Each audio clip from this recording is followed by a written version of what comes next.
एक ऐसा विषय जो ज़रूरत का तो बहुत है लेकिन उस पर चर्चा उतनी ही कम होती है, जिसको लेकर समाज में बहुत भ्रांतियां हैं, जिसको लेकर बाजार में काफ़ी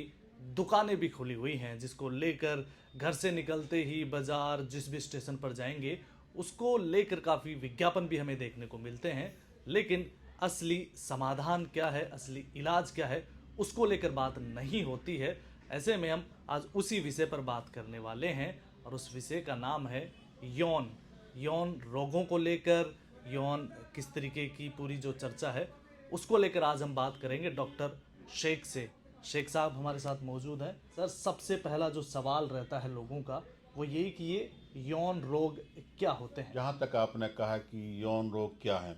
तो मैं ख़ास तौर से यौन रोग एक तरीके से तो लोग बाग कम बोलते हैं, लेकिन एक गुप्त रोग के नाम से बहुत ज़्यादा फेमस हैं। वो बीमारियाँ जिनको आदमी बताने में शर्म करता है, संकोच करता है, उन्हीं को गुप्त रोग यानी यौन रोग कहा जाता है। और ख़ास तौर से यौन रोग की अगर परिभाषा करूं मैं अपने लफ्ज़ों में, और 40 साल की चिकित्सा के जो मैंने सेवा की है समाज की,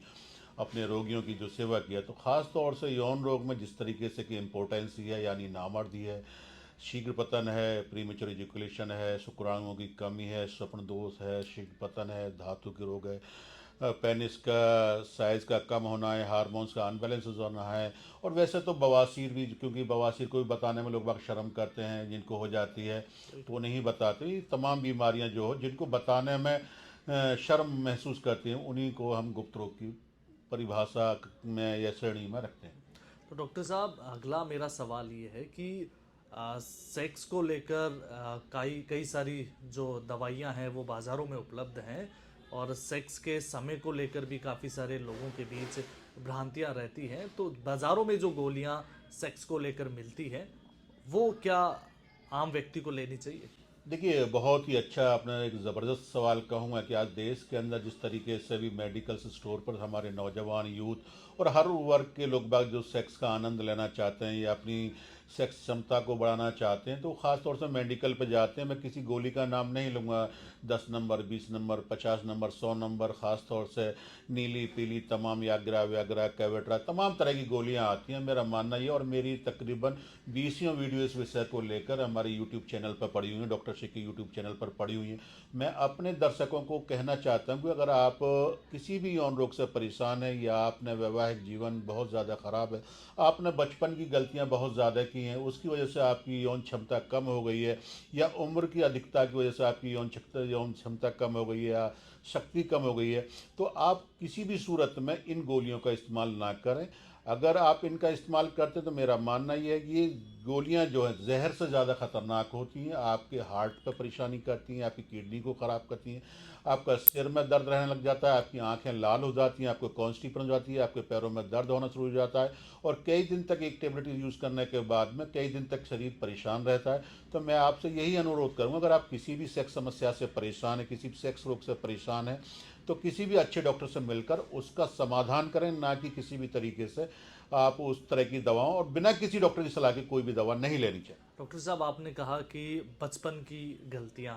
ये वो क्या गलतियां होती हैं, और बचपन में वो कौन सी जिन गलतियों के बारे में आप कह रहे हैं वो क्या नहीं करनी चाहिए। देखिए, बचपन की गलतियां, खास तौर से जो यूथ जिस वक्त 16 से हमारा कोई भी नौजवान बच्चा जब जवान होना शुरू होता है, और जब उसकी उम्र 16 साल की होती है, या यानी ये समझ लीजिए कई बार के जब हमारे पेनिस में इरेक्शन आना शुरू हो जाता है, तो बच्चे खास तौर से मास्टरबेट करना शुरू कर देते हैं बहुत ज़्यादा। उन बिल्कुल। मास्टरबेट उस वक्त उनको ये मालूम नहीं होता है क्या बुरा है या क्या बुरा नहीं है, कैसा करना चाहिए। तो कई बच्चे क्या है, जब इतना मास्टरबेट करते हैं और ख़ास तौर से एकांत ढूंढते हैं कि घर में कोई नहीं है, माँ बाप सो गए हैं, या क्लासरूम में गए तो बाथरूम तलाश करते, एकांत ढूंढने की कोशिश करता हूँ, जब भी जैसा मौका मिलता है तो मास्टरबेट करना शुरू कर देते। और मास्टरबेट करने की वजह से होता क्या है कि वो इस तरीके से अपनी लिंग की ताकत को, पेनिस की ताकत वो देखते हैं कि ये हड्डी हो गया, उसको मोड़ते हैं या उल्टे सीधे हाथ से तोड़ते मोड़ते, तो उससे क्या होता है, जो हमारी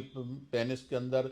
की जो नसें होती हैं, वेन होती हैं, धमनियाँ होती हैं, उनके अंदर जो खून का जो संचार होना चाहिए, उनमें क्लॉट्स आ जाते हैं, WBC या प्लाज्मा क्लॉट्स जम जाते हैं। और आगे चल के क्या होता है कि हमारे उन्हीं क्लॉट्स की वजह से ब्लड का जब पूरा संचालन पूरा नहीं होता, पूरा इरेक्शन पूरा नहीं आता पेनिस के अंदर, तो उसी में आदमी को इम्पोर्टेंस होना शुरू हो जाता है, यानी नामर्दी आना शुरू हो जाती है, और उसी की वजह से उनका वैवाहिक जीवन खराब हो जाता है। आपने जिक्र किया नामर्दी का, नपुंसकता का, ये क्या चीज़ है? नपुंसकता माने क्या देखिए, समझा जाए? नपुंसकता है इरेक्टाइल डिस्फंक्शन। खास तौर से मैं ये कहूँगा कि आदमी कोई भी जब नौजवान पुरुष या नौजवान क्या कोई भी जवान, इसकी उम्र 18 साल से लेकर कोई भी 60 साल 65 साल तक की, जब वो अपनी सहपाठी के साथ, अपनी पत्नी के साथ, जीवन संगनी के साथ या जिस भी फीमेल पार्टनर के साथ इंटरकोर्स करना चाहे,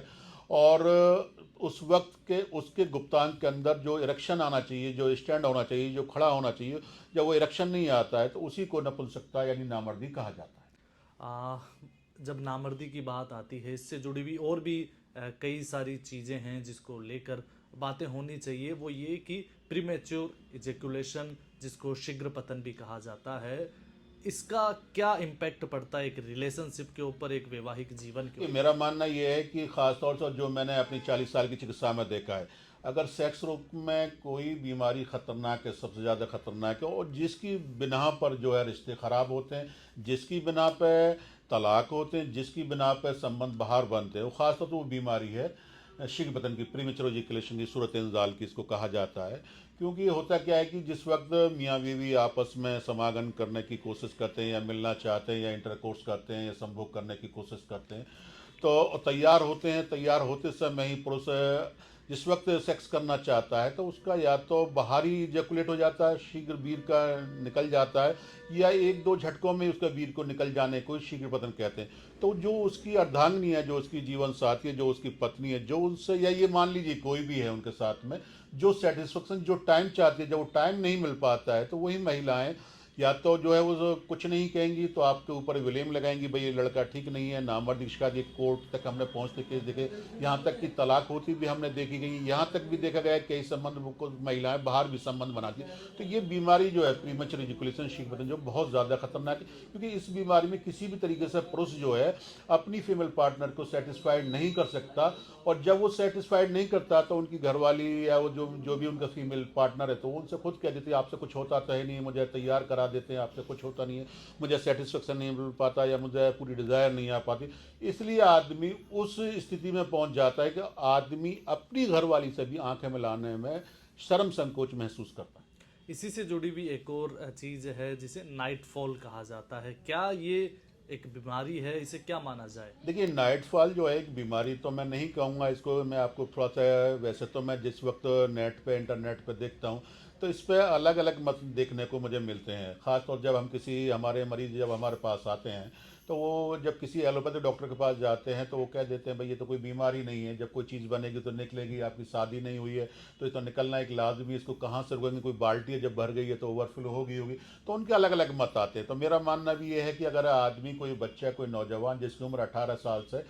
35 साल तक है, या कोई भी है शादीशुदा भी, अगर अपनी वाइफ से अलग रह रहा है और वो इंटरकोर्स करना चाहता है और इंटरकोर्स नहीं कर पा रहा था, अगर वो महीने के अंदर, एक महीने के अंदर जो है उसको 3 बार 4 बार 5 बार तक लास्ट अगर नाइटफॉल होता है तो ये किसी बीमारी की कैटेगरी में नहीं आता। हाँ, अगर कई बार क्या होता है, बहुत से नौजवान, जैसे मैंने कहा था पिछली उस सवाल में मैंने कहा था बचपन की गलती, या बहुत से लोग बाग कुछ सेहत बनाने के लिए कुछ दवाएं ले लेते हैं, या बहुत सी कुछ गर्म चीज़ें इस्तेमाल करते हैं, फास्ट फूड का इस्तेमाल ज़्यादा करते हैं,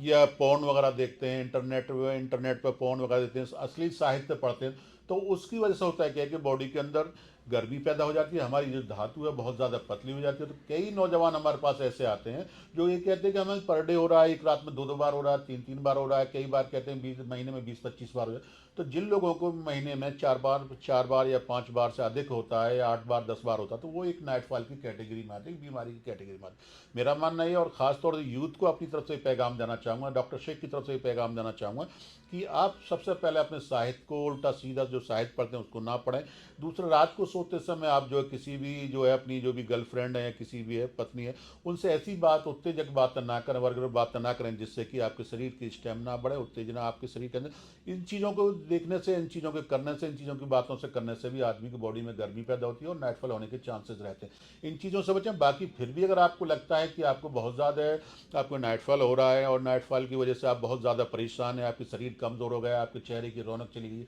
आपका वजन कम हो गया, आपके पैरों में दर्द होता है, आपका वेट बहुत ज़्यादा लॉस हो रहा है, तो आप हमारे दवाखाने पर आप आकर हमसे मिल सकते हैं। शेख दवाखाने की ब्रांच, वैसे तो हिंदुस्तान में तकरीबन 40 ब्रांच इंडिया के अंदर हैं, लेकिन जयपुर के अंदर अगर आप अमित से मिलना चाहते हैं तो शनिवार के दिन हमारी क्लिनिक जो है चांदपुर गेट पर ओपन होती है, वहाँ पर आकर मुझसे मिल सकते हैं। मेरा नंबर भी है, मेरे नंबर पे भी कॉल कर कर बात कर सकते हैं। मेरा नंबर है 9837023223।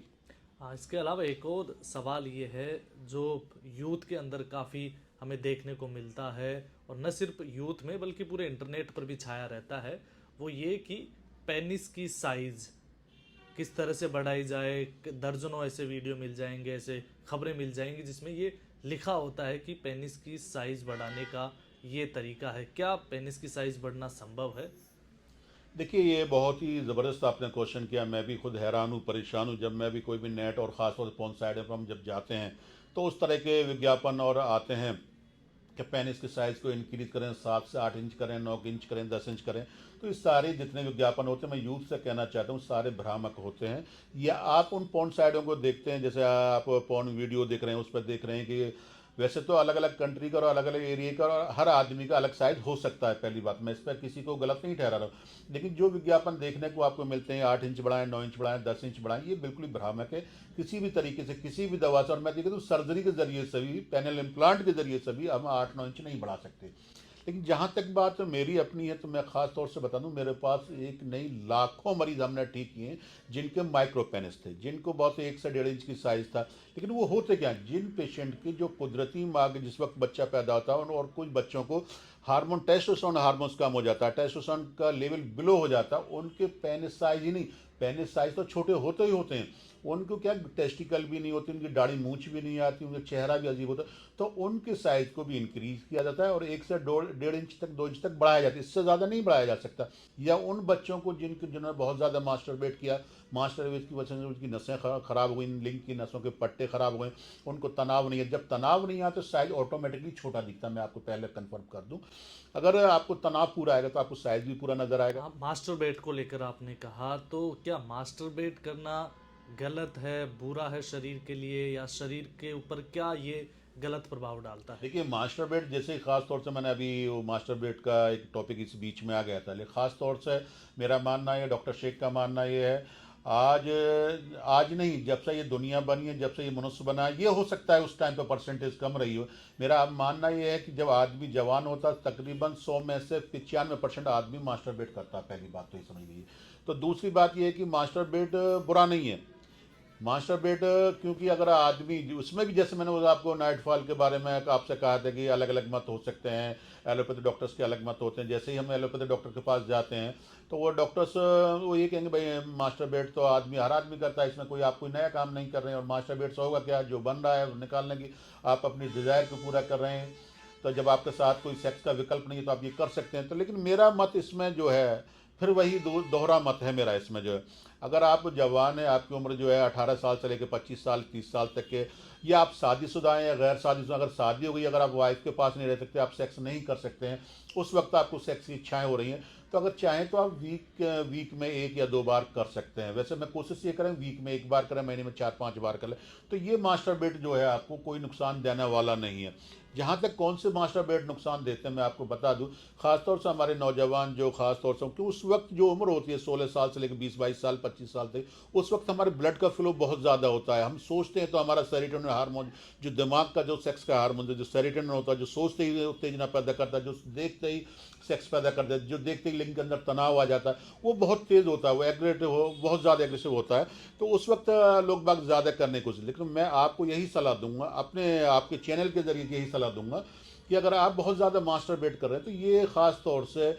आपकी सेहत के लिए बहुत ज़्यादा खतरनाक है। अगर आप महीने में 4 बार कर रहे हैं, 5 बार के, इससे कोई परेशानी नहीं। अगर आप 10 बार कर रहे हैं, 15 बार कर रहे हैं, 20 बार कर रहे हैं, तो इसका मतलब ये है कि आप अपनी धातु की छीड़ता कर रहे हैं। अब यानी ब्रह्मचर्य, जैसे हमारे आयुर्वेद में, मैं आयुर्वेद का डॉक्टर हूँ, ब्रह्मचर्य का एक बहुत ही अपना अपना योगदान है, अपना एक महत्वपूर्ण स्थान है इसका। लेकिन वह ब्रह्मचर्य खास तौर से आदमी 2 ही वजह से समझता है, कि जो आदमी संन्यास ले ले, धर्म की तरफ मुड़ जाए, सिर्फ भगवान का नाम ले, वो ही ब्रह्मचर्य है। तो मेरा मानना ये है कि वो तो एक ब्रह्मचर्य है ही है,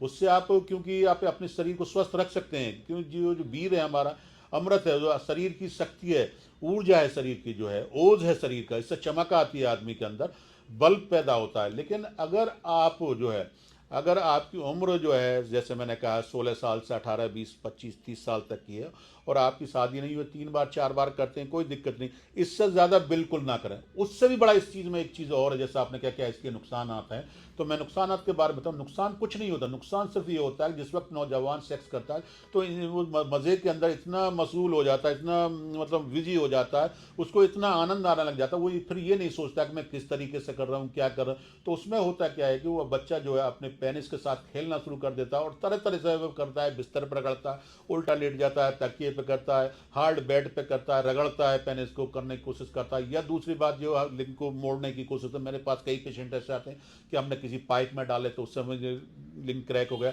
तो उस जिस तरीके से उल्टा सीधा या मोड़ने से क्या होता है कि हमारी पैनल फ्रैक्चर होने के चांसेस रह जाते हैं। जब पैनल फ्रैक्चर हो जाता है उसकी वजह से हमारी लिंक की नसें कमजोर हो जाती है, नसों के अंदर ढीलापन आना शुरू हो जाता है, लिंक का साइज, पेनिस का साइज रुक जाता है। अंत में मैं यही कहूँगा, अगर आप इन सब सारी चीज़ों के बारे में ज़्यादा जानना चाहते हैं तो मेरा नंबर ये है 9837023223, या यूट्यूब पर जाकर डॉक्टर शेख के नाम से चैनल है, उसको आप जाकर सर्च कर लिए। और एक मैं आपके चैनल के जरिए एक महत्वपूर्ण अपने ये नौजवान से कहना चाहूँगा कि आप शर्म संकोच के चक्कर में सड़क पर बैठे हुए, सड़क के किनारे बैठे हुए, तंबू लगाकर बैठे हुए, नीम हकीमों के चक्कर में या गलत जानकारी के चक्कर में अपनी उल्टी सीधी दवाओं का इस्तेमाल ना करें। सही इलाज के लिए सही डॉक्टर का चयन करें, जिससे कि आपका सही इलाज हो सके, सही समाधान हो सके और आप हमेशा के लिए ठीक हो सकें। बिल्कुल, बहुत बहुत धन्यवाद, आभार डॉक्टर शेख साहब, क्योंकि ये वो ज़रूरी मसले हैं, ज़रूरी चर्चाएं हैं जो समाज में उतनी होती नहीं हैं, इनको लेकर भ्रांतियां हैं। उम्मीद करता हूं कि आपकी भी कई सारी जो भ्रांतियां हैं, कई सारे जो डाउट्स थे वो क्लियर होंगे और किसी भी नीम हकीम या इस तरीके के लोगों के चक्कर में बिल्कुल ना आए। ये वो विषय है जो हालांकि लोग इतना चर्चा नहीं करते, लेकिन फिर भी पढ़े लिखे होने के नाते ये आपकी जिम्मेदारी है कि आप इसको जांच परख कर ही इन सब जो आपके सवाल हैं उनके समाधान की तरफ बढ़ें। धन्यवाद।